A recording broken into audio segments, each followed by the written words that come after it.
రాష్ట్ర ప్రభుత్వం నిరుద్యోగ యువతతో చెలగాటమాడుతుందని, నోటిఫికేషన్ల విషయంలో నిరుద్యోగులపై అభండాలు మోపుతుందని మాజీ మంత్రి ఎమ్మెల్యే హరీష్ రావు ఆరోపించారు. నిరుద్యోగ యువత తిరగబడే రోజులు దగ్గరలోనే ఉన్నాయని, కాంగ్రెస్ పార్టీని బొందపెట్టుడు ఖాయమని జోస్యం చెప్పారు. రాష్ట్ర వ్యాప్తంగా నిరుద్యోగులు, యువత ఉద్యోగ నోటిఫికేషన్ల కోసం ధర్నాలు చేస్తుంటే యువతే నోటిఫికేషన్లు వద్దంటున్నారని, సీఎం రేవంత్ రెడ్డి బుకాయిస్తున్నారని ఆగ్రహం వ్యక్తం చేశారు.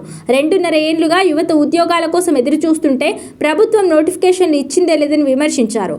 అసెంబ్లీలో కాంగ్రెస్ వచ్చాక ఎన్ని ఉద్యోగాలు నింపారు అని అడిగితే 16,000ని సీఎం వెల్లడించారని గుర్తు చేశారు. బయట 60,000 ఉద్యోగాలు ఇచ్చినామని అబద్ధాలు ప్రచారం చేస్తున్నారని ఆరోపించారు. పోలీస్ శాఖలో 19,000 ఖాళీలు ఉన్నాయని డీజీపీ అన్నారు. మరి ఎందుకు ఆ పోస్టులకు నోటిఫికేషన్లు ఇస్తలేరని ప్రశ్నించారు. బీఆర్ఎస్ హయాంలో 40,000 పోలీసు ఉద్యోగాలను భర్తీ చేసింది.